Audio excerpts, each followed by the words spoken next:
Hey everyone. I wanted to share an anecdote that for me is really real at the minute. And I'm really seeing once again that my best ideas are always the ones that really don't seem like the best ideas to me. It's fascinating to me. I'm someone who's quite slow to adapt a lot of the time. I do it, but I'm kind of typical Virgo earth sign and a bit slow moving.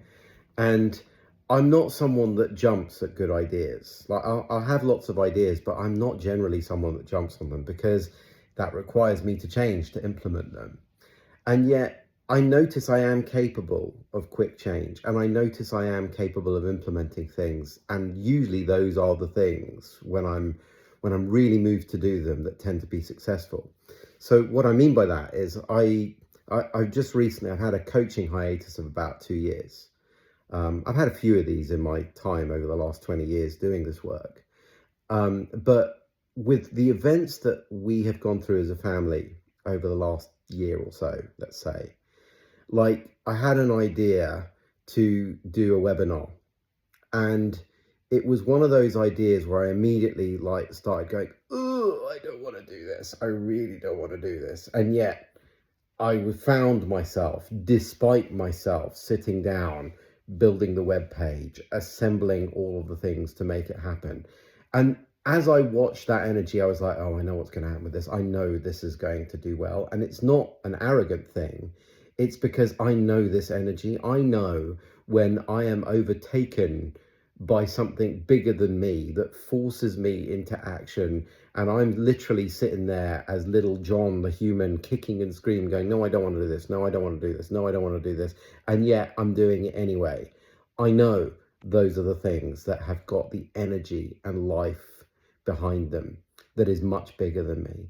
I've seen it so many times. When I did when I had my coaching hiatus before this one, which is quite a number of years ago, and the thing that pulled me out of it was, I'd recovered from chronic fatigue, and I'd never ever wanted to do that work. And then when we bought the house that we live in now, I was pulled into working with someone because I felt so, my heartstrings were pulled by their story, and I couldn't not do something to help. And of course, that's what then started me off in the track that I ended up in for a number of years. Now, I can see I'm still going to be doing an evolution of that work, but it is very much going to be an evolution. But it's just a reminder for me that every time I've ever started something and I felt the energy behind it, so it like this, it's like I know when I am kicking and screaming and yet I am being moved to action, that has got the energy of life behind it. And actually, conversely, if I do get lost in my mind and my ego and something feels really energized, I'm really excited about it, I really, really want to do it, I got to check in and make sure that that's not just the familiar. That's not just my desire to follow a set pattern and mold life into a particular way that is taking charge.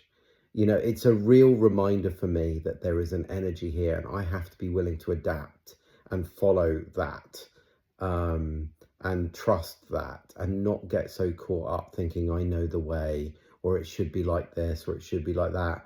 Like, I'm so in the unknown these days, but I really know this energy. Usually when I am dragged, kicking and screaming to do something, that has got an energy behind it. So if you're someone that probably saw, because I didn't even put this webinar out to a lot of people and it filled really quickly. It literally went out to a little Telegram group and a few people that I emailed, and my co-host did the same, and we filled it very quickly. So if you're someone that wanted to be on it, I can tell you there probably will be more of these because we can feel the energy behind this. But just watch this space, because I'm just rolling it out slowly and trusting the energy. I'm not wanting to take charge of it. I'm wanting it to dictate itself. So watch this space. But just wanted to share with you, maybe you can relate. If you're someone that gets really caught up and excited about an idea and you really want to implement it and then it doesn't go anywhere, I wonder what you see. Like, for me, the ideas that always seem to have legs are those that drag me kicking and streaming. They are rarely the ones that I feel I know what I'm doing with. Usually I feel I have no clue what I'm doing, but I'm dragged into it anyway. those seem to be the ones that have the energy of life behind them. So just a little reflection, and sending lots of love. Take care.